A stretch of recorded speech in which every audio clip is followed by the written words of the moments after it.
One of the most important things when it comes to building your best physique is knowing how to sustain it while still having a life. A lot of people are still under the impression that it's either one or the other. You either have a life and not a good physique, which is typically their justification, or you have no life. And as a result, you have a great physique because you spend all your time in the gym, meal prepping, eating from Tupperware, and that's it. However, if you even just go back on my YouTube channel for the last 500 plus videos, you'll see me having documented over time, not only getting absolutely ripped, but also building my best physique at times during periods where I was still going out, partying, doing, having some drinks, not sleeping all that well sometimes, all these types of things. Now, obviously, I don't recommend that, and that's not going to help you get your best results, but theoretically, to get your best results possible, you'd have to be somewhat of a robot, and that's definitely not sustainable. And at the end of the day, if you build an incredible physique and it only serves the purpose of continuously just staying in the gym, you never get a chance to actually enjoy life or enjoy the fruits of building an amazing physique. Like, going to a vacation, going to the beach, like actually showing off the fact that you have a good physique.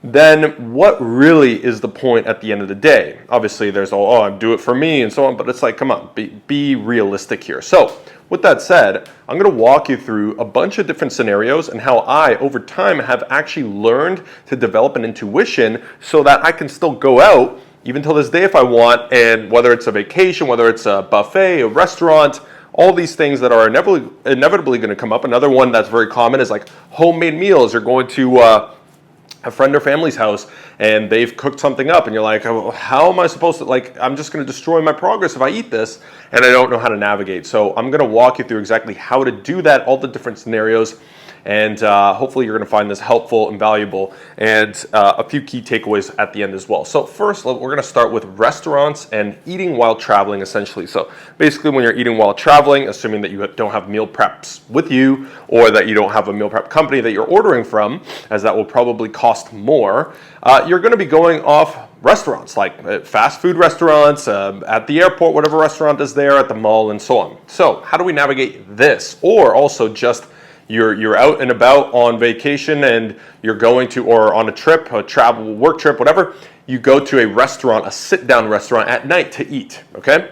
Here's what we're going to look at. Now, first and foremost, ideally, if possible, you want to try to decide where you're going to be eating in advance. This typically happens, but if not, like if it's a sit-down restaurant, if you can get an idea of that beforehand, that would be ideal, because you can go in and maybe look at the menu ahead of time, right? And just get a decent idea and look through some calories if they offer that, or just look at some options and pre-plan what options you're going to go with based on the following parameters or quote-unquote rules. And yes, these are somewhat rules, but at the end of the day, to build an incredible physique is to not be average, and therefore you must have rules for yourself that you stick to, boundaries, if you will, guidelines. So here are some of the ones I use when going to restaurants or eating out while traveling, which I'm going to be traveling to Italy very shortly here, and I'm going to be applying similar tactics. Now, if it's a sit-down restaurant, you can essentially say, okay, I'm going to only stick with one appetizer and one main. That's it. No dessert, no eating from other people's stuff. That's it. One main, one appetizer. Or it could be one main and one dessert. Skip the appetizer. Everybody orders appetizers for everyone. I'm just not going to dabble into those at all. I'm going to stick with 2 total portions here, okay?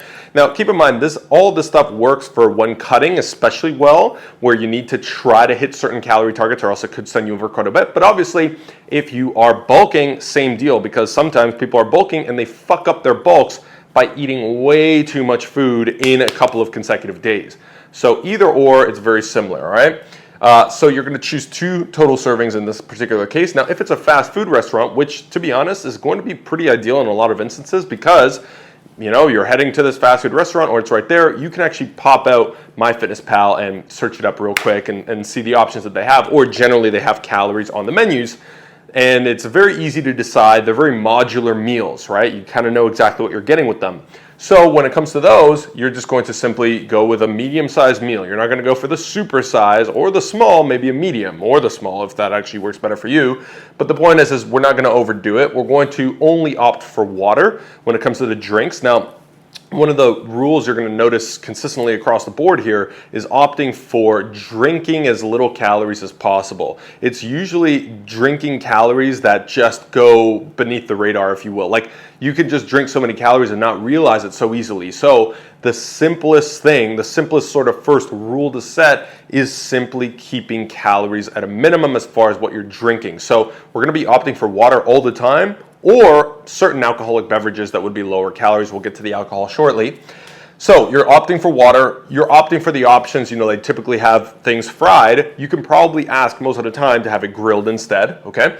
And we're opting for salad. For any of the sides, instead of fries, let's get the small salad instead, okay? And the same goes for the sit-down restaurant.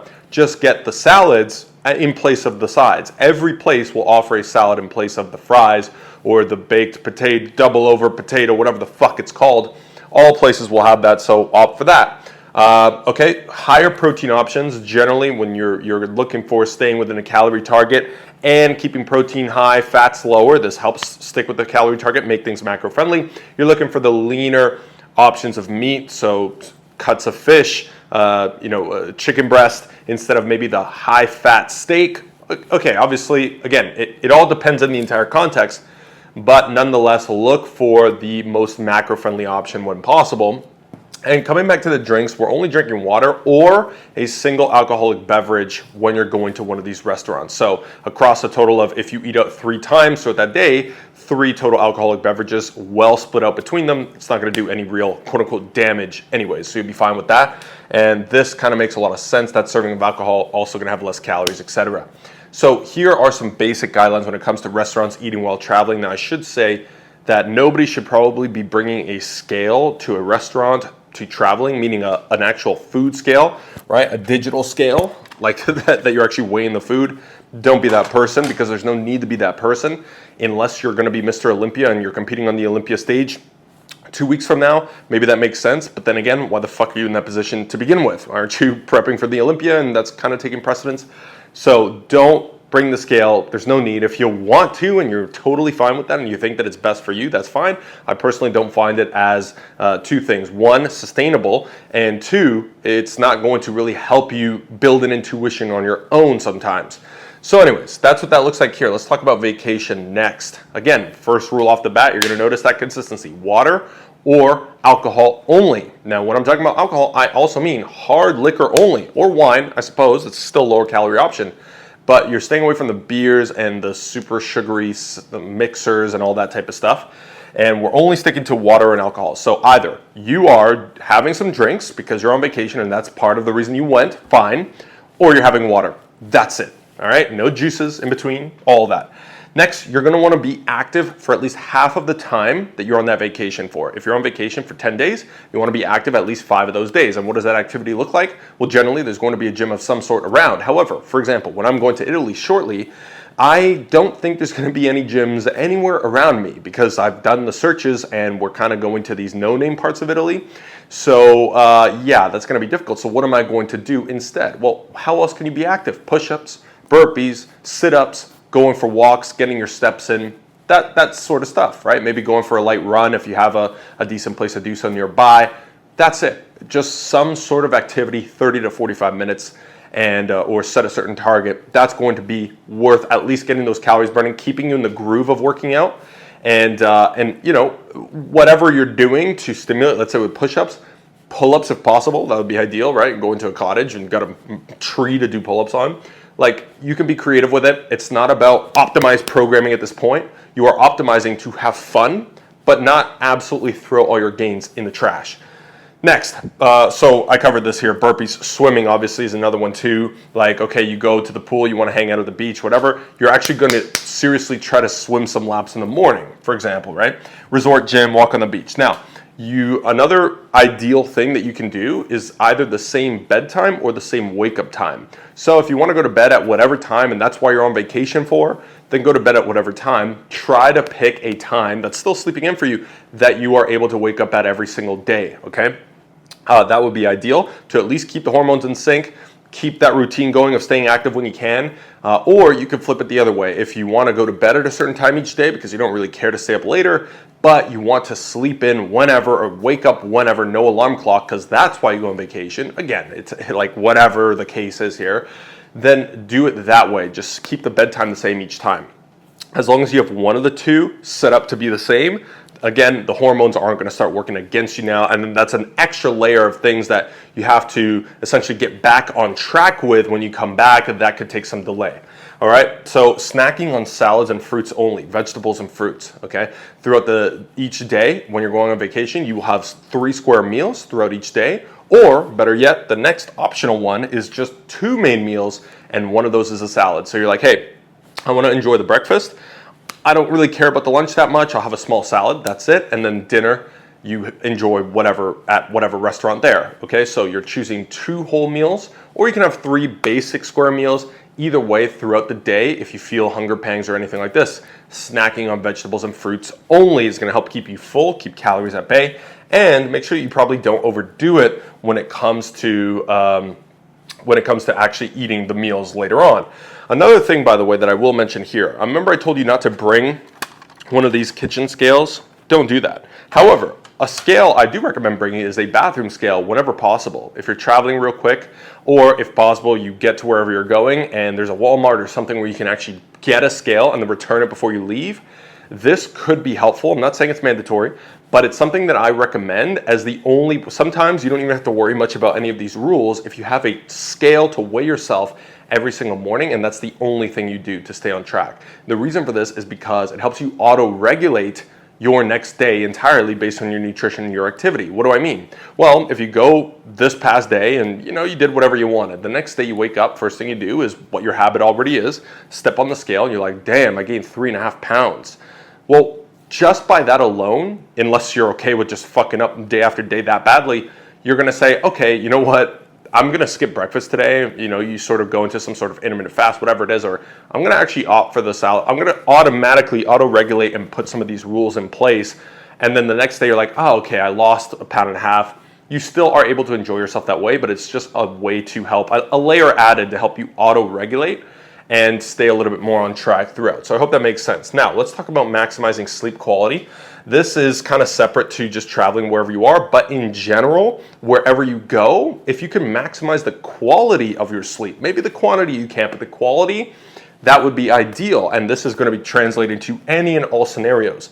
So, for example, same wake up or bedtime, you've heard me say that already, and that's because that is a cornerstone to maximizing sleep quality. If you can keep your bedtime and wake up time the exact same, you won't need an alarm anymore. Your own hormones, your natural body circadian rhythm will wake you up, and that is the most ideal scenario. This is going to help you do that. You want to avoid doom scrolling in bed. In other words, staring at a screen very closely, especially watching things that'll get your adrenaline up, which is basically anything on social media these days. You want to avoid a large meal 1 to 2 hours out.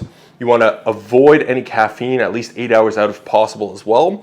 Try to avoid a large amount of alcohol, especially before bed, but we're going to talk about alcohol here shortly. Plan tomorrow today if possible. What this means is literally set out your plan for what you're going to do tomorrow, roughly at what time. Set out somewhat of an itinerary, and the reason for this is heavily overlooked, almost nobody does this ever at all, is because it actually takes away all of the overthinking that you might have that keeps you up at night, okay? This is a huge issue that a lot of people have, which surprises me still, but they struggle to sleep because they're constantly thinking about things they have to do. If they just planned everything they had to do for tomorrow, then they can actually let their brain rest a little bit better. So try that out if you struggle in that area. And lastly is try to avoid any exercise at least 1.5 hours away from bedtime. So now you can apply these. You want to stay on track in your vacation? Fine. Don't leave the exercise till the end, which I'm sure nobody would do anyway, but you get the point. So you can apply these across the board anywhere else. Let's talk about the fun stuff. Alcohol, casual and hard, okay? So let's face it, a lot of people still want to drink alcohol, or there's just going to be situations where, you know what, why not drink the alcohol? For example, again, I'm going to Italy. This is a perfectly timed video because I'm about to leave in 4 days from now to go to Italy for about 5 days, and things are going to be crazy there as far as they're going to be chaotic. I won't have a gym, and I'm not going to be tracking any calories, essentially. So I'm good because I built all this intuition. However, I'm going for a friend's wedding. That's the primary reason I'm going to Italy. And in that wedding, I'm probably going to drink some alcohol. I'm not going to get hammered, but I'll have some drinks because why not? You feel a little bit better from it, and it's not the end of the world if you have that, especially for somebody like me who doesn't even drink basically ever anymore. Maybe twice a year. This would be one of those times. So why am I exactly going on the tangent about what I'm doing? I'm not quite sure. Oh, the point is that alcohol will probably be drank throughout this time, and people still think that alcohol is inherently fattening on its own. It's not. So with that said, let's look at the different scenarios for alcohol. Okay, casual scenario, again, you're just going out, you're not trying to get hammered at all or anywhere close, but you like the social aspect of the drinking. This does not have to interfere with building an incredible physique.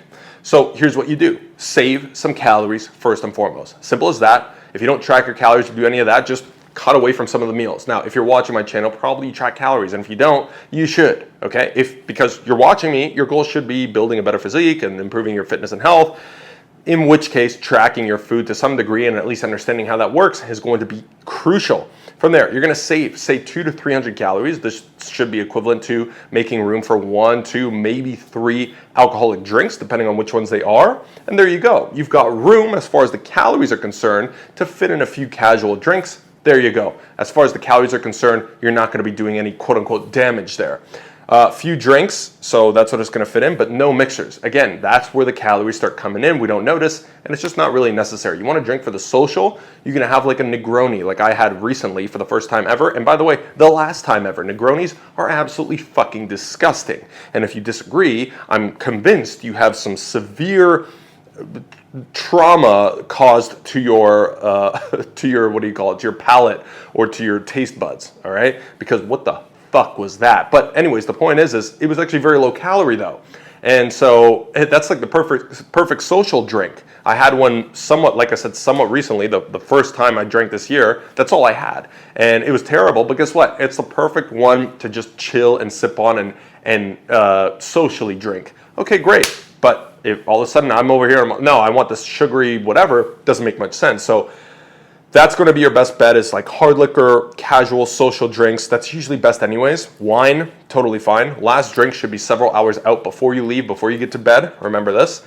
And let's talk about the hangover cure. Now, obviously, if you're just going for casual drinks, you shouldn't really sustain much of a hangover. However, you still might. If you're somebody like me who doesn't drink often, you just so happen to get 2 or 3 drinks in, this might actually still translate to something the next day if you're not careful. Or you're like me in my quote-unquote heyday, my early 20s and teens, where I was getting hammered quite often. And in this case, had I known this to prevent hangovers, this would have been a game changer. But you know what? I'm glad I didn't, because then I probably would have just been like, hey, I've got the cure. I can drink as much as I want, which would not be correct. This is the hangover cure to ensure that you can at least minimize any sort of damage as far as a hangover goes the next day, or even potentially eliminate it altogether so you can get back on track right away, okay? So the hangover cure is going to be, for example, a Gatorade. In other words, what we're looking for here is electrolytes plus sufficient amount of actual water. Now, Gatorade is an easy way to check both of those boxes for sure, or you can have any sort of electrolyte powders, okay? You can also get supplements that have electrolytes in them. I'll give you 2 really good options here, but there's also others. Like, I know that these electrolyte powders themselves exist all over the place, but for example, I've got All Max's EAAs here, which has a lot of electrolytes and EAAs to help stimulate muscle protein synthesis, which is definitely in the garbage can when you're getting hammered, okay? Another one is Carbion. So the good thing about this is it has not only the electrolytes, but it also has some fast-acting sugars that are released and sustained over time. And that could be very important to help you with a hangover as well. Some sugar in there, potassium, sodium, magnesium, calcium. It has a great blend of these. Now, generally, I recommend this stack or just some general EAAs to stack with this for an intra-workout nutrition. I guess I'll just make the plug right now. Get all of your All Max supplements, okay, your creatine pharmaceutical grade for 15% off. Basically the best priced and the highest quality supplements that have existed on the market for over 10 years that I've been using myself personally. You can now get 15% off if you use the code JMango15 at checkout, okay? Got a pre-workout here, got some EAAs. But nonetheless, if you can get a supplement, that has some electrolytes, EAAs, some sugars in there, that is going to go a long way. And then just couple it with 1 to 2 liters of water. boom, you've got that stack just ready to go at your bedside table. That is going to absolutely reduce the hangover and potentially eliminate it altogether. So that's key to know for both of these scenarios. That's the casual alcohol, very simple. The hard alcohol, you're going out and your purpose is to actually feel good, quote unquote, have a good time, quote unquote, whatever the fuck that means. You're gonna wanna save more calories first and foremost because you're going to have more drinks. Alcohol itself has calories, 7 calories per gram approximately. So 500 or more calories need to be saved depending on how hard you plan on going. Now let me just say this disclaimer. If you get hammered, I'm talking actually really hammered, you don't really need to worry about too much here because you've basically negated at least a few days of progress. It's as simple as that. I mean, getting that intoxicated is quite literally, as the name implies, toxifying your body. You're consuming so much of a toxin to the body that your body shuts down MPS, muscle protein synthesis. It shuts down fat metabolism. Like everything is just shut down. Your body says, whoa, whoa, whoa, whoa. You know how we got to repair this muscle? I don't give a shit. I'm going to die unless I filter out this alcohol now because you've consumed way too much of this shit for some reason and I can't have this anymore. So if you're getting hammered, all I would suggest to you is focus on the hangover cure to minimize damage and get back as quick as you can afterwards and just make sure you're not doing that too frequently. You would hope that that goes without saying, but nonetheless, I've said it. So with that all in mind, we're gonna save 500-ish calories, maybe a little bit more. And the reason it's that is because we're looking at 5 servings of alcohol max. This is just my recommendation. Do as I say, not as I did in the past, because 5 servings is considered the limit before it becomes quote unquote binge drinking. Once you go above 5 servings, this is generally where people have consumed an intoxicating amount of alcohol that is now going to essentially impair every other process in the body significantly so to where, oh, well, my calories and this, that, who gives a shit? Your goal now is literal recovery from the night out, not recovery from anything else, okay?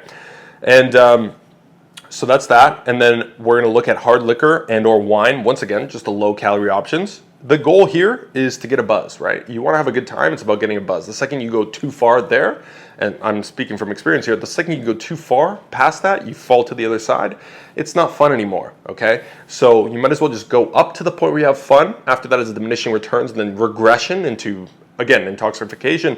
You might as well stick to that limit and below it. And with that said, water after the last drink is always going to be key. So start drinking water after you have your last drink. And then over the period of time, it's going to start sobering you up faster.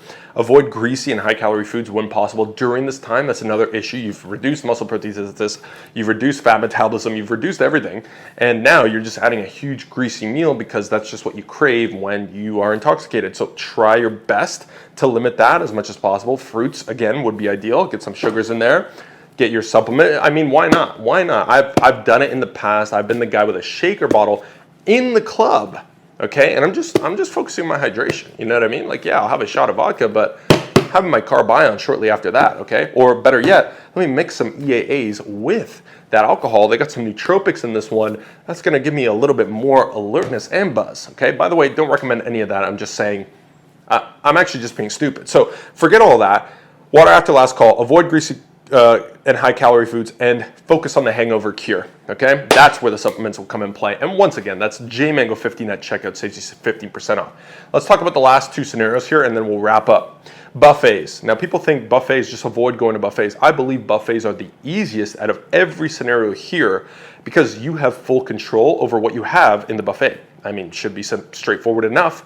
And so here's how we go about setting up the simplest sort of boundary for a buffet. It's what's called the 2.5 plate method. I believe I invented this, probably not, but I'd never heard of it until I just decided to call it this. So what you do is you're just gonna have 2 plates at this buffet. 2 plates, that's it, but half of each plate is all salad and vegetables. That's it. The other half is anything you want that's in the buffet. So you obviously can't have everything, but maybe you want some of the lasagna, you want some of the pizza, you want some of the fried this, fried that. Doesn't matter. That's going to be the second half of the plate. And this way you're going to fill yourself up so much that the point of the buffet of all you can eat starts to get reduced dramatically, and you can still enjoy the foods that are there and a variety of them while still keeping calories at bay, keeping yourself full. Again, we're looking at only water, 1 alcoholic beverage. That's just a constant rule. And then 1 bowl of dessert. When it comes to the dessert, here's how I approach it. It's similar to the 2.5 plate method, except we do 1 bowl. Generally, they're smaller. Half of it is just fruit. The other half is whatever chocolatey shit there is that you want to have. Totally cool. And there you go. That's the buffet. Simple as that. It's water all day long, in between and after meals. That's going to help you make more rational decisions, if you will. Okay, lastly is the homemade meals. This is probably the most common one and the one that needs to be tackled the earliest, as there's so many people, let's say boys and girls, who still live at home and they don't have much control over their nutrition as a result of this. Well, first and foremost, ask your mom to take into consideration the ingredients. And if your mom supports your goals, which most of the time they hopefully fucking do, then they'll be totally cool with that, all right? However, nonetheless, let's say you're going to a family member's house or even a friend's house. First and foremost, this is where MyFitnessPal might come in handy. You understand the dish name of whatever you're having. And if you don't, you just ask, hey, what kind of dish is this? Oh, this dish is called X, Y, and Z. You type that shit into MyFitnessPal. It's going to give you a ton of different options because MyFitnessPal has everything in it. And you're just going to choose an average of those options as far as the calories are concerned. Not the lower end of what you're seeing, not the higher end, somewhere in between. Ideal, if you need to, you can err on the side of a higher option. And then you're going to type in the total amount of servings you're going to have. 1 or 2 is likely the case. And then you just need to keep this in mind. There is no need to stress, okay? There's always a large margin of error when it comes to tracking these things in. However, the point is number one, if this homemade thing is something that you're dealing with every single day because you live at home, I suggest that you take control over some of the cooking process yourself. It's probably time you do that because eventually you're going to have to anyways. Number 2, get your family members on board as much as possible, even if that means just telling you what ingredients they used to make the meal. Fine, fair enough. You can go to work on that and start to come up with the proper inputs in MyFitnessPal yourself. Or if you're not in that scenario, just make sure that this isn't happening all too frequently. Like if you're going to friends' houses or whatever, that often to where it's just always all over the place, okay, you can still make progress, but it's going to slow you down quite a bit. That's all, okay? So that said, on those times that you do go out, again, all of these things, we're not optimizing for physique, we're optimizing for enjoying the time we're there. But generally speaking, enjoying our time there does not actually also include doing the worst possible thing for our physique, for our nutrition, for our health. For some reason, people have conflated this. People believe that, oh, just enjoy yourself means literally make sure that whatever you do is actually the worst case scenario for your physique. So enjoy yourself means this, right? You know this, your relatives. You're at a relative's house, you eat and you're full, and you tell them, no, I'm good. They believe that means you should eat more now, right? Which is hilarious because they usually don't eat more, but they want you to eat more. Why? I get it. It's probably some love shit or whatever the fuck. Doesn't matter. It's stupid. And that doesn't equal more enjoyment. And again, that's usually an emotional thing, an addiction thing. It's like, no, I need to eat more. You eat so much to where you're like going to explode, and you confuse that for that's enjoyment. Obviously, that's fleeting. You feel like shit the next day, and you look like shit the next day. That doesn't make much sense. However, in these scenarios, having fun is what we're optimizing for. That's why we only have basic guidelines and rules that we build our intuition from over time, so that we don't have to think about it all that much. So that once in a while trip, like when I'm going to Italy now, will not destroy my physique at all. And in fact, I don't worry about it. I don't think about it. And when I'm there, I have the best time I can. I can be present because I'm not over here, oh, what are the macros on this? No, I'm just like, hey, cool, man. I'll have this. Yeah, I'll have the salad. I'm just sipping the water. I'm this, I'm that. And just like that, you have just as much fun or more than everyone else anyways. And you look better at the same time. So it's a win-win. The last point I'm going to make is this. One day won't make or break. In other words, if you also have to understand and go into these scenarios, understanding that because you're optimizing first for enjoyment and second for physique, yes, progress in your physique may not occur and is likely not to occur. You might step on the scale and gain some weight after that vacation. But the goal is, okay, if you gain 5 pounds, doesn't matter. If you gain 20 after 10 days of a vacation, yes, you fucked up and you basically undid months of progress before that. That's your fault for either not having boundaries, not sticking to them, or whatever else issue that you had that caused you to do that, because that is certainly an issue. Then, with that said, one day is not going to make or break, okay? So again, it's not about overstressing. It's not about going over the top when it comes to this. It's about accepting the fact that enjoying yourself sometimes will mean you optimize to enjoy yourself. You put the physique just in second or third priority instead of first on an average day-to-day basis, whereas it would be.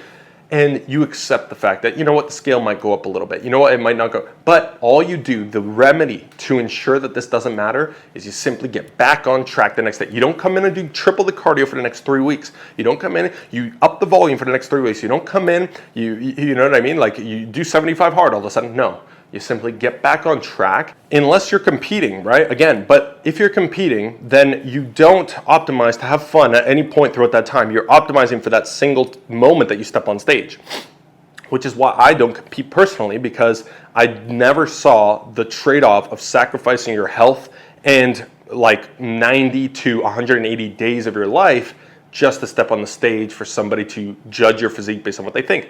That's personally why I don't do it. But if you're doing that, that's totally cool, totally fine. I've coached people who do that. But it just means that this video right here is probably not for you. You know what I mean? Like you need to be, you probably need to bring the scale if you're about to compete. And you for some reason you've decided, no, I can't miss this event. Fine, bring the scale, bring the Tupperware, because that is what you've decided to optimize for. Outside of that, it's all about building your intuition around this. These are the notes that I'm sort of distilled down for you based on the intuition I've built and learn how to navigate these situations. I hope that you found this helpful. Real quick, a couple of things. First and foremost, if you want to get to a point where you can track the data and build an intuition faster and better for you and get resources that actually condense this into practical things you can have on your phone so you can actually build this intuition, go have fun, still see progress as fast as possible in your physique, then I have everything you need to help do that. First and foremost is the free complete physique bundle, which you can grab once again for free. First link in the description. Second link is to join the Modern Physique Hub. This is only $47 a month. You're getting monthly programming, access to me and my community, challenges where you can win free supplements and merch and so on. You're getting a full dedicated tracking app. You're getting a nutrition help and guidance, weekly calls and support, everything you need there, coaching support, all for only $47 per month. That's for people that are already serious and just want to take their results to the next level and optimize things. Now, if you're somebody who really wants the best possible result, but you need a lot of extra help one-to-one, there are spots for one-on-one coaching. That's third link in the description below. And you can sign up right there. We don't have to jump on a call where I try to sell you a $3,000 package for 3 months. No, this coaching is actually reasonably priced, actually costs what it should. But I'm going to get you results that are worth 10 times that in the shortest period of time. So there are spots available. That's the third link. And the fourth link is if you want a one-off hypertrophy-based program or a nutrition program like my Fat Loss Nutrition Mastery program and nutrition bundle, you can go ahead and do so by clicking the fourth link in the description below. And last but not least, I will plug it one more time because I'm just so stoked that I'm partnered with Allmax, the highest quality supplements, the best tasting and best quality protein, the best quality intra, the best quality creatine by far. Grab your stack with the final link in the description below and use 15% or save 50% using the JMango15 code, and that'll save you that, okay? With that said, I appreciate you for watching as always. I do hope that you found this helpful. And if you want more content like this, just keep in mind these long form videos I'm now also uploading to a podcast that's called the Modern Physique and Fitness Podcast, available in Spotify and as well in Apple podcasts, and it's going to be hosted on it's all hosted on my website also. So whichever of those modalities you prefer, you can listen to this type of stuff while doing your cardio or whatever else it is, while going for your walks, getting your steps in, etc. Aside from that, I appreciate you for watching. Let me know what you want to see next. I've got tons of content lined up, but I'm happy to take your suggestions. I'll see you in the next video. I'm out.